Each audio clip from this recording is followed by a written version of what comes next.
Desde 1840 las ciudades españolas del norte de África estaban sufriendo constantes ataques por parte de grupos de marroquíes procedentes de las cávilas del Rif.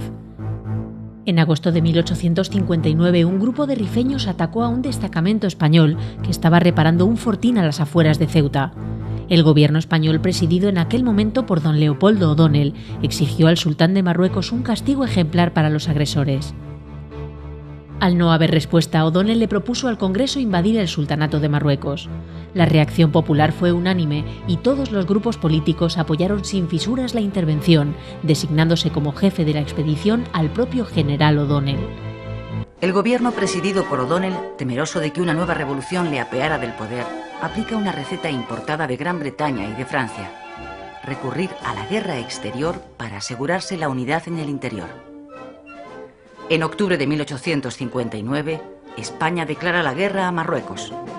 El propio O'Donnell encabeza el ejército de 40.000 hombres que parte a la guerra. Ceuta y Melilla eran puntos estratégicos para España por el control del Mediterráneo occidental y por la seguridad defensiva ante ataques de berberiscos y de otomanos. Pero también esta zona era pretendida por los rifeños. Estos eran cabilas del norte de Marruecos no controladas por el sultán. Las cabilas rifeñas eran independientes, vivían del saqueo y, como os he dicho, no obedecían a ninguna autoridad. Antes de hablar de la guerra de África, vamos a ver cómo estaba la zona en la década moderada, donde se sufrieron incursiones rifeñas y ataques a tropas españolas en Ceuta y Melilla ante la pasividad del sultanato. En 1843-1844 hubo ocupación de territorios colindantes a Ceuta y Melilla sufrió ataques. Ante esto, el gobierno de Narváez presentó una reclamación al Bajá de Tánger y este prometió su devolución. Francia e Inglaterra mediaron y se firmaron convenios en Tánger en agosto de 1844 y en Larache en 1845. Ceuta y Melilla en estos convenios volverían a sus antiguos límites y habría ventajas para el comercio español. Pero dichos convenios no se respetarían y continuaron las agresiones rifeñas. En 1848 España ocupó las Islas Chafarinas y reclamó el respeto de los convenios. El sultán calificó dicha ocupación como una invasión y España creó en la zona una capitanía.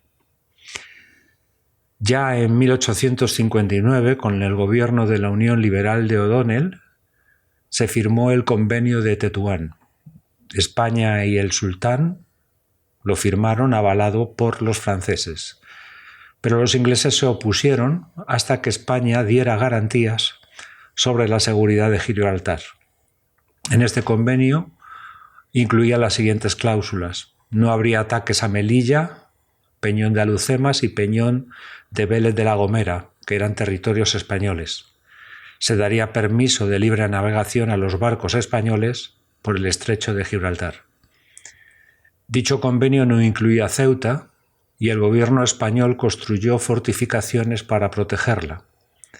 El sultán consideró dicha construcción una provocación y se produjo en estas fechas un ataque de la kabila de Anguera del norte de África a los soldados de la fortificación. Arrancaron el escudo español que marcaba el límite entre el territorio español y marroquí. El gobierno español exigió al sultán que persiguiera a los que habían cometido dicha acción y éste se negó. La prensa española y los partidos políticos, así como la opinión pública, exigieron al gobierno una respuesta enérgica que declarara la guerra. El 28 de agosto murió el sultán y su hijo Mohamed VI estaba totalmente a favor de una guerra con España, con el objetivo de ganar popularidad, extender su dominio por el Rif y ganar prestigio internacional. El 1 de octubre de 1859 el gobierno pidió a las Cortes su permiso para enviar 100.000 hombres a África.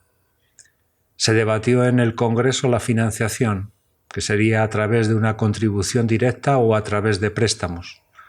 Al final se optó por unos impuestos extraordinarios que gravasen a todos los españoles. Además hubo donativos y suscripciones voluntarias debido al entusiasmo de la declaración de una guerra contra Marruecos. Se aprobó también una ley de reemplazos extraordinarios para reclutar hombres para esa expedición y se elevó la cuota de redención de 6.000 a 8.000 reales. Además de esto hubo enganches de voluntarios, sobre todo catalanes y vascos. El cónsul de Tánger, Juan Blanco del Valle, presentó al sultán la siguiente reclamación: unos pagos por los destrozos en las fortificaciones, captura y castigo a los responsables del ataque, si no lo haríamos los españoles, y además le anunció la presencia de más tropas en el norte de África. La respuesta del gobierno marroquí fue de pedir más tiempo y se le concedió un plazo hasta el 15 de octubre de 1859. Mientras transcurría ese plazo, España consultó a las cancillerías europeas sobre la intervención en Marruecos. España se comprometió con los países europeos a no hacer ampliaciones territoriales. Portugal, Piamonte, Francia y Rusia apoyaban a España. Austria simpatizaba con España, pero decía que la guerra no era la solución y que solo lo aceptaría si lo hiciera Francia e Inglaterra.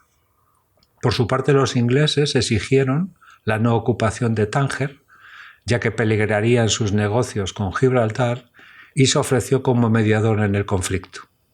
España cedió y dio más tiempo a Marruecos para que resolvieran sus problemas internos con las cabilas rifeñas. El 22 de octubre de 1859, ante las presiones de la prensa y la opinión pública española, España declaró la guerra a Marruecos. Se envió un ejército de tierra al mando del mismo jefe de gobierno, el general Leopoldo O'Donnell, compuesto por 163 jefes, 1.600 oficiales, 33 hombres de infantería, unos 3.000 de caballería, con 74 cañones más un apoyo de la flota española. Se enfrentaría a un ejército marroquí bastante numeroso, de 140.000 hombres, pero no pudieron nunca reunir en el mismo sitio más de 50.000. Antes de que saliera la expedición hacia Marruecos hubo un enfrentamiento entre la reina Isabel II y su cuñado el duque de Montpensier, ya que éste quería participar en la guerra para ganar prestigio y popularidad. La reina y el gobierno de O'Donnell lo rechazaron. A partir de entonces, el duque de Montpensier y su esposa serían los protagonistas de todas las intrigas que van a suceder durante el reinado de Isabel II contra la reina. Declarada la guerra, las operaciones se iniciaron el 19 de noviembre, cuando el primer cuerpo de ejército mandado por el general Echagüe desembarcó en Ceuta. Ese mismo día, onomástica de la reina, 2 columnas de Echagüe ya ocuparon sin ninguna resistencia el Serrallo, en el campo exterior a Ceuta, iniciándose inmediatamente los trabajos de fortificación para proteger a la ciudad de Ceuta y al ejército expedicionario que acamparía en el exterior de la plaza. Repuestos de la sorpresa inicial, los marroquíes iniciaron una serie de ataques desde la Sierra Bullones, siendo el primero el día 22, primera jornada en la que se llevaron a cabo realmente combates en la campaña. Estos ataques se reproducirían durante el tiempo que duró esta primera fase de la guerra, de acopio de fuerzas y preparación de la ofensiva. Mientras tanto, poco a poco, iban llegando el resto de las fuerzas que componían el ejército expedicionario, estableciéndose en campamentos al abrigo de los reductos. Después de 2 meses defendiendo la ciudad de Ceuta, por fin llega la tan deseada orden de pasar a la ofensiva. O'Donnell reúne a sus generales y les da instrucciones. El ejército se dividirá. Iniciarán el avance hacia Tetuán, primer objetivo de la campaña, el segundo cuerpo de ejército mandado por el general Zabala, y el tercero de Ros de Olano, a los que apoyarán la división de reserva de Prim, la de caballería y la de artillería. El primer cuerpo se quedará para cubrir el campo y la plaza de Ceuta.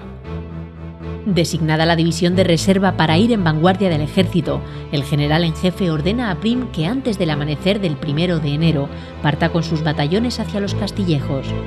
El objetivo: ocupar las alturas que dominan por la derecha el camino de Tetuán y proteger el avance de las tropas. Así, antes del amanecer, Prim ya ha ordenado recoger el campamento. Su división, constituida por batallones de los regimientos del Príncipe, Vergara, Luchana y Cuenca, 2 baterías, 2 compañías de ingenieros y 2 escuadrones de húsares de la Princesa, abre la marcha. Hacia las 7 de la mañana, la división de vanguardia se sitúa en las proximidades de las alturas que dominan el Valle de los Castillejos. El enemigo acecha desde las crestas y el general Prim ordena a los batallones del Príncipe y Vergara que desalojen a los marroquíes.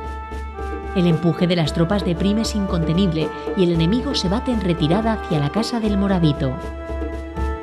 Una nueva acometida de las tropas de Prim contra la siguiente línea de alturas provoca una nueva desbandada del enemigo, batido por todos los flancos. Pero los marroquíes son perseverantes y la caballería mora es enviada para sorprender a los españoles desde la angostura del río Castillejos. Sin embargo, los escuadrones de húsares lo advierten e inician una persecución que termina en el campamento enemigo, donde los húsares caen en una trampa mortal. Se desencadena entonces una cruenta batalla. El heroísmo de las tropas queda patente en numerosos actos, como el del cabo Pedro Mur, que mata al jinete portador de la bandera marroquí y se la arrebata. Este acto de valentía dota de un nuevo impulso a los húsares, que consiguen zafarse del cerco enemigo. Cuando regresan al llano, sus escuadrones se encuentran muy mermados por las numerosas bajas sufridas.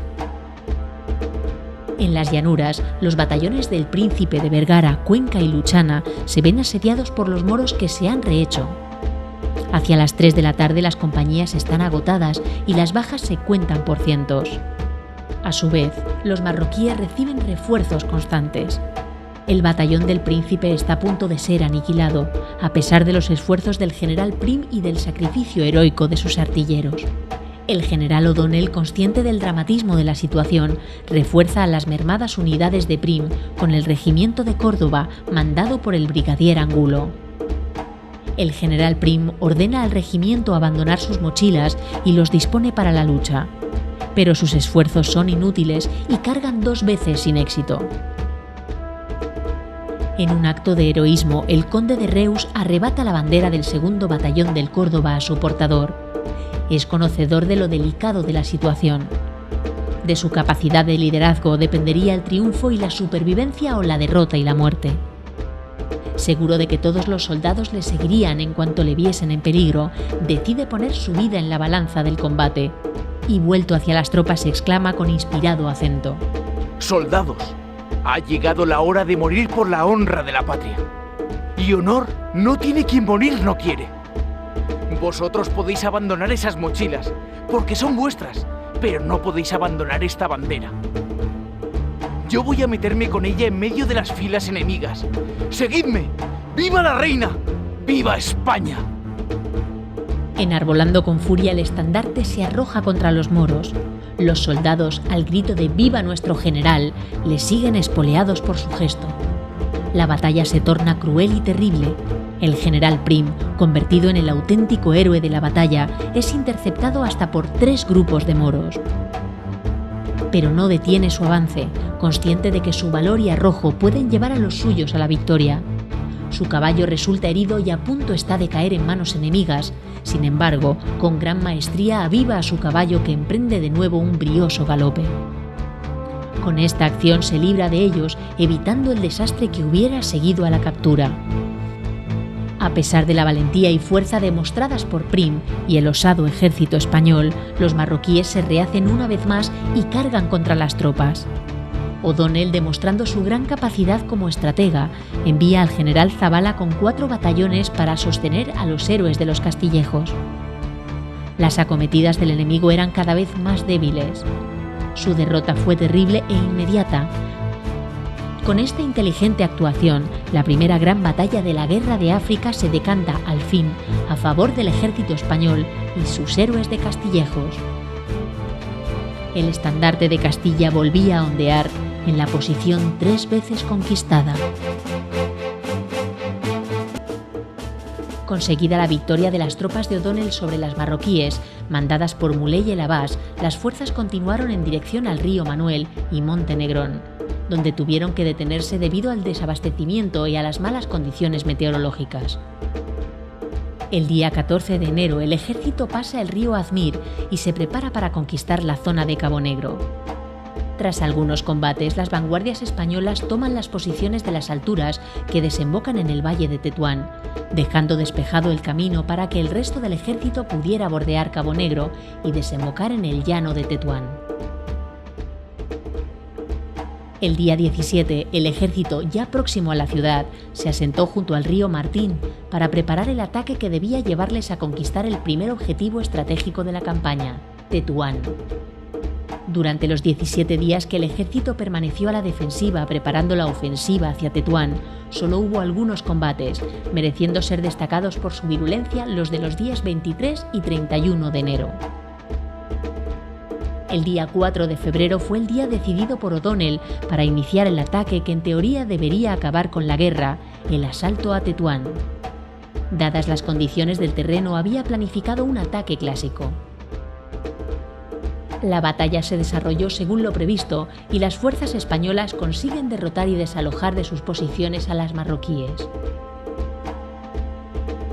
Tras algunas negociaciones, la ciudad de Tetuán es abandonada por los norteafricanos e inmediatamente ocupada por los españoles sin que fuera necesario combatir. Nada más ocupar la ciudad se inician conversaciones para buscar la paz, pero estas no fructifican y se producen nuevos enfrentamientos como el del día 11 de marzo, donde es rechazado un ataque marroquí en la que se denominó la Batalla de Samsa. Aunque después de esta batalla hubo algún otro intento para entablar negociaciones, O'Donnell se convenció que estas eran por el momento imposibles y comprobando que la consecución de su primer objetivo estratégico no le había dado la victoria en la guerra, se fijó un segundo objetivo, Tánger. El 23 de marzo se inició el movimiento hacia la conquista de la nueva ciudad, pero para llegar a ella el camino a seguir discurría siguiendo el curso del río Martín hasta adentrarse en su afluente, el Busdeja, para posteriormente penetrar en el peligroso desfiladero del Fondak por el río Ouattara que lo atraviesa. La guerra no llegó a Tánger ya que la batalla se presentó en esta zona, desarrollándose en ella la última gran batalla de la Guerra de África, la de Ouattara, en la que nuevamente las tropas de O'Donnell derrotaron a las de Marruecos.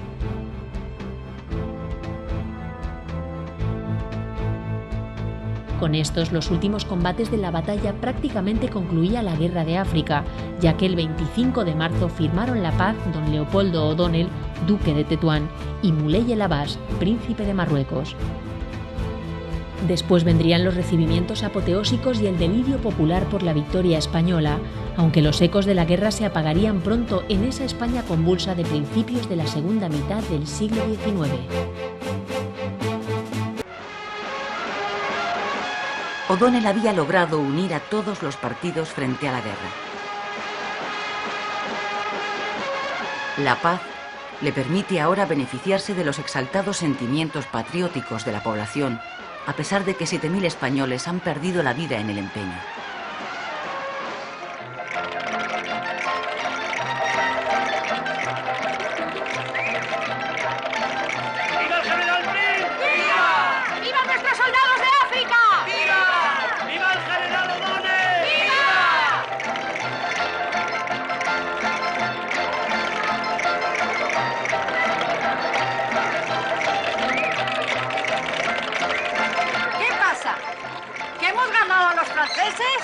No, señor Pilara. A los moros. Les hemos quitado Tetuán. ¿Tetuán? Hey. ¿Y dónde cae eso? Para perpetuar la gesta, las Cortes aprueban sustituir los 2 leones de piedra de su pórtico por otros 2 de bronce, fundidos con los cañones arrebatados al enemigo. Después de 6 meses de batallas, en abril de 1860 se firmó el Tratado de Barras, cuyas cláusulas eran las siguientes: devolución de prisioneros, reconocimiento de la soberanía española sobre Ceuta, Melilla, Vélez de la Gomera y Alhucemas, ampliación de las fronteras de Ceuta y Melilla, el cónsul español podría residir en cualquier ciudad del norte de África, una indemnización de 400 millones de reales a pagar en 4 plazos, y hasta que no se pagara dicha indemnización, España ocuparía Tetuán. Tratamiento a España de nación más favorecida en el comercio, instalación de una factoría pesquera en Santa Cruz del Mar Pequeña y una misión en Fez. Además de los muertos y heridos, los resultados de la guerra fueron los siguientes: condecoraciones y títulos nobiliarios para O'Donnell, que le nombraron duque de Tetuán. Al general Prim le dieron el título de marqués de los Castillejos, y la Cruz Laureada de San Fernando fue otorgada a todos aquellos que destacaron por su valor en la guerra. Además, la Cruz de la Guerra de África para todos los participantes. El 2 de abril de 1860, mientras el ejército español combatía en Marruecos, tuvo lugar la intentona de San Carlos de la Rápita, protagonizada por el general Ortega, capitán general de Baleares, de colocar en el trono al conde de Montemolín. Cabrera, que estaba de vuelta de aventuras y de supuestos apoyos que luego nunca aparecían, se resistió a participar en el movimiento. No obstante, ante las presiones y por fidelidad a quien consideraba su rey, aceptó apoyarlo financieramente y comprometer su espada en el caso de que se dieran determinadas condiciones. El fracaso rotundo de la intentona dio la razón a las reticencias del general y le acabó de vacunar ya para el futuro contra ciertos planteamientos que consideraba ilusorios y alejados de la realidad de los tiempos.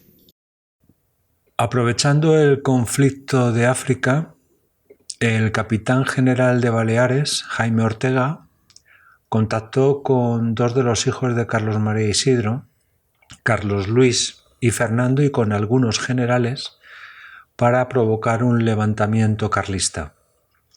Carlos Luis y Fernando alquilaron 2 barcos en Marsella y marcharon hacia Mallorca, donde embarcaron al capitán general y a sus hombres, alrededor de unos 3.000.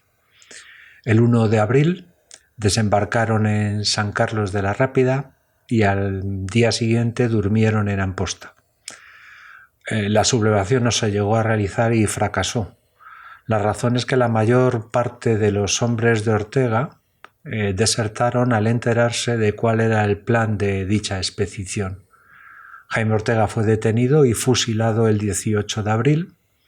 Carlos Luis y Fernando fueron detenidos en Tortosa por la Guardia Civil, y gracias a las presiones de Austria y Rusia, que pedían su liberación, llegaron a un acuerdo con el gobierno español de ser desterrados a cambio de su renuncia al trono.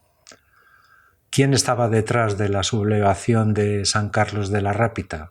Se habló de la condesa de Montijo, se habló del gobierno francés e incluso de miembros del gobierno y del propio rey Francisco de Asís. A partir de este momento, en las filas carlistas se va a producir una gran convulsión. El 2 de julio de 1860, Juan de Borbón-Braganza reclama sus derechos y al mismo tiempo renuncia a la lucha armada y al absolutismo. Tras esta declaración, sus hermanos, Carlos Luis y Fernando, se retractan de sus abdicaciones.